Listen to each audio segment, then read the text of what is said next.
Vamos a dar inicio a nuestro estudio teniendo un momento de oración. Oremos. Dios omnipotente, nuestro Padre Celestial, te damos gracias en esta hora porque nos permites reflexionar en tu palabra.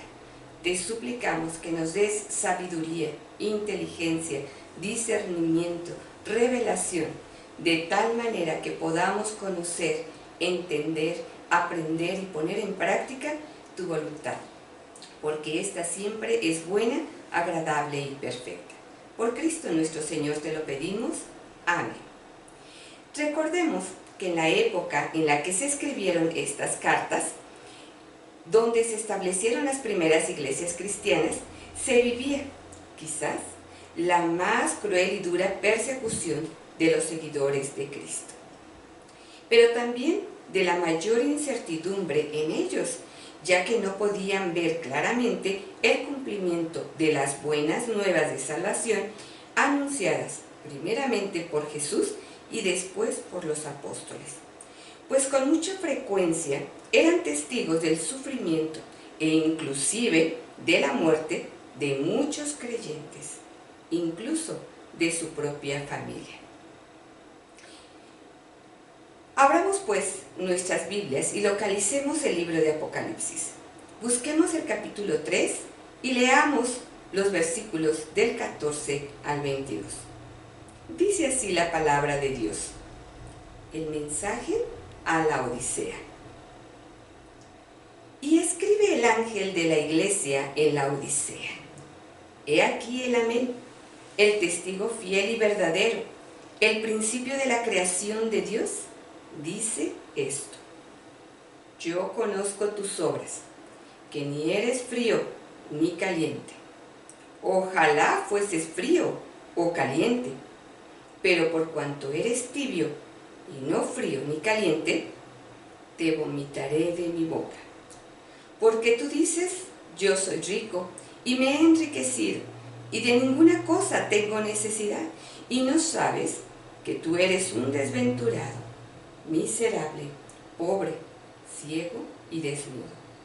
Por tanto, yo te aconsejo que de mí compres oro refinado en fuego para que seas rico, y vestiduras blancas para vestirte, y que no se descubra la vergüenza de tu desnudez, y unge tus ojos con colirio para que veas. Yo reprendo y castigo a todos los que amo. Sé pues celoso y arrepiéntete. He aquí, yo estoy a la puerta y llamo.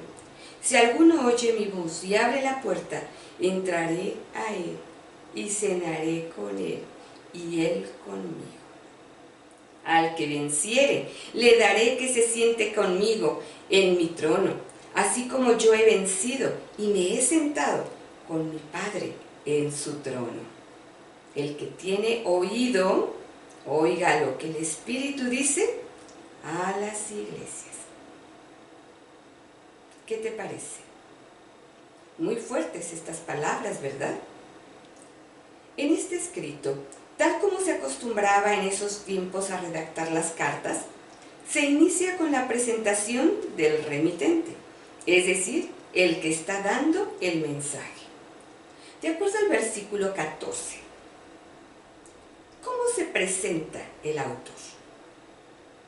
¿Quién es el que le escribe a la iglesia? ¿Quién es el que te escribe hoy? Primeramente dice el Amén. Amén es una palabra de origen hebreo que suele traducirse como así sea, con un sentido aprobatorio. Es como si dijéramos así es, como símbolo de reafirmación, por ejemplo, de la fe. Al presentarse Jesús como el Amén, nos está reafirmando que Él siempre ha cumplido todas y cada una de sus promesas. Por ello, Él es el Dios único en quien se puede confiar, ya que todo lo que dice es verdadero y se cumple con exactitud. ¿Estás de acuerdo? ¿Con qué otro título se presenta el autor en esta carta? Dice, el testigo fiel y verdadero. Este título no solo confirma el anterior, sino que además nos dice que Él lo ha visto todo. A Él se le ha dado a conocer todas las cosas. Por lo tanto, da testimonio fidedigno y veraz de las cosas que han pasado, que suceden ahora y que sucederán en el futuro. Por eso debemos de poner oídos atentos. Jesús no solo conoce las cosas, sino que las ha vivido. Él es el mártir que dio voluntariamente y sin titubear su vida, para que todo aquel que en Él crea no se pierda, mas tenga vida eterna. Este es uno de los propósitos de Dios. Jesús lo conoce y es por ello que da testimonio de su veracidad y cumplimiento fiel. Es importante que en este momento reflexionemos en la experiencia que tenemos como cristianos. Que reflexiones en tu experiencia como hijo de Dios, que le conoces y tienes una relación personal con Él. Es Dios Padre, Dios Hijo y Dios Espíritu Santo, un Dios fiel y verdadero, en quien podemos confiar. Puedes ser tú un testigo fiel y verdadero de lo que Él es y lo que hace en la vida de aquellos que lo recibimos como Señor y Salvador y Dios. ¿Eres tú testigo fiel de lo que Él ha hecho en tu vida? Por último, vemos que Jesús se presenta como el principio de la creación de Dios. Es decir, que Él es el autor de todas las cosas creadas en este mundo, incluyendo a la humanidad. El que es desde el principio y será por la eternidad. Por ello, es el príncipe y gobernador de la creación. A Él se le ha dado todo el poder sobre lo que hay en los cielos y lo que está en la tierra. ¿Qué te parece esta presentación? ¿Qué te parece la persona de quien hoy te escribe?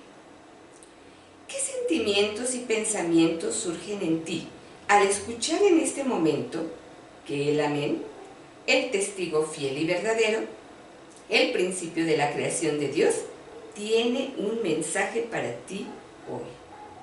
¿Has recibido últimamente un mensaje de alguien importante? ¿Cómo te preparas para escuchar? En el versículo 15 Jesús le dice a la Odisea: yo conozco tus obras. El testigo fiel y verdadero dice claramente a la iglesia: conozco perfectamente tu disposición y conducta, aunque quizás ni siquiera tú te conoces a ti mismo. Y puedo ver que ni eres frío, es decir, que no eres totalmente extraño a las cosas de Dios. Sin embargo, que no te interesa, ni te preocupas en ellas, y que mucho menos te involucras en ellas. También les dice: ni tampoco eres caliente.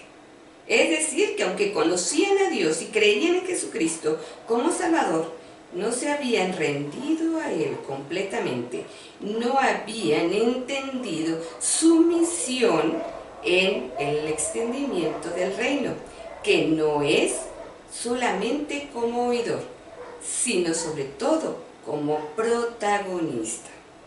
No lo obedecían, no lo veían como su Señor. Dice la palabra en Santiago 2, 18 al 20. Pero algunos dirán: tú tienes fe y yo tengo obras. Muéstrame tu fe sin tus obras y yo te mostraré mi fe por mis obras. Tú crees que Dios es uno, bien haces. También los demonios creen y tiemblan. Mas ¿quieres saber, hombre vano, que la fe sin obras es muerta? Desde luego que esto no es una contradicción a lo que hemos aprendido del Evangelio, a lo que Jesús vino a asegurarnos. No nos salvamos por las obras que hacemos. No realizamos buenas obras para tener el amor, el perdón y la salvación de Dios, sino que porque somos salvos, escucha bien, porque somos salvos, hacemos buenas obras. Las buenas obras de los cristianos son el fruto de su salvación. Podemos pensar que Jesús está diciendo a la iglesia que tiene que ser como esa agua hirviente, en constante movimiento, encendidos por el fuego del amor. Y esto lo creemos al oír las palabras de Jesús en esta carta, que transmiten un tono de tristeza y desilusión. Ojalá fueses. Este deseo de nuestro Señor demuestra claramente que Él no obra sobre nosotros compulsivamente, como lo hace el fuego sobre el agua a la que calienta, sino que nos da la libertad para que por nuestra iniciativa nos levantemos y estemos dispuestos a hacer lo que Él nos mande, donde Él nos lleve, donde Él nos necesite. Las palabras frío o caliente precisamente se refieren al fervor con que se vive la fe en Cristo Jesús. Aun si fueras frío, sin pensar en la religión y profesarla, habría más esperanza en que te recuperaras a que si solamente eres tibio. Reflexionemos en nuestra vida cristiana. ¿Cómo calificarías tu fervor por Cristo en este momento? ¿Cuál es tu pasión en el propósito que Él tiene para tu vida de ser instrumento en sus manos para el extendimiento de su reino? El fruto que estás produciendo, no tan solo ante tus ojos, sino ante los ojos de los demás, pero sobre todo ante los ojos de Dios, ¿cómo es? Ya que esto determina tu fervor. El Señor Jesús, a través de la parábola de los talentos encontrada en Mateo 25, 14 al 30, les dice a sus discípulos que un día Él los llamará a rendir cuentas. ¿Cómo has invertido los talentos que Él te ha dado? ¿Cómo calificarías tu negociación con los talentos de tu Señor? ¿Eres frío o eres caliente? El Señor dice a la iglesia Laodicea: por cuanto eres tibio, te vomitaré de mi boca. En otras palabras, Jesús está diciendo: la tibieza en nuestra relación te expulsa definitivamente y automáticamente lejos de mí, a menos que te arrepientas. Repitamos juntos este último condicionante: a menos que te arrepientas, a menos que me arrepienta. Ahora veamos cómo les muestra Jesús que se ve y se siente la iglesia Laodicea a ella misma. Por eso tenemos que tener mucho cuidado en ponernos los lentes de Dios para ver nuestras obras. Primeramente, la iglesia se ve como rica y próspera. Dice el verso 17, porque tú dices: yo soy rico y me he enriquecido. Esto lo asegura porque puede ver y contar los bienes materiales que ella misma ha atesorado. Se ve como una iglesia sin ninguna necesidad material. Y de ninguna cosa tengo necesidad, dice la iglesia, ya que puedo comprar ropa, comida, calzado, casa, en fin, todo cuanto necesito físicamente para vivir. Podemos resumir que la Odisea se ve a sí mismo como una iglesia bendecida. De repente los cristianos pensamos que las bendiciones de Dios son solo económicas. Así que si tenemos esos recursos necesarios para todas las cosas que queremos, decimos: somos bendecidos. Desde luego, Dios nos da todas las cosas materiales, pero a veces cuando nosotros decimos somos bendecidos por Dios, somos los hijos predilectos de Dios, somos los consentidos de Dios y por eso no tenemos carencia de nada, cuidado. Probablemente estemos haciendo a Dios a un lado y dándonos el crédito a nosotros mismos. Porque yo hice, porque yo di, porque yo tengo, porque yo hago. La iglesia Laodicea ignora cuál es su verdadera condición. El que conoce todas las cosas dice: no sabes que tú eres un desventurado, miserable, pobre, ciego y desnudo. Jesús, ante esta situación tan lamentable en la que la iglesia ha caído y está perdiendo su salvación, le dice en el verso 18: por tanto, yo te aconsejo, a ti, que eres pobre, ciego y desnudo, que de mí compres lo que no tienes y no puedes comprar con riqueza, dinero o títulos. Que compres oro refinado en fuego. Esto es la fe viva, genuina, purificada en el crisol de la aflicción, para que de verdad seas rico. Es decir, que tengas todo lo que necesitas para vivir una vida integral en plenitud. Puesto que si bien tenían las cosas que satisfacían el cuerpo, esta iglesia carecía completamente de las cosas que conciernen a la vida espiritual.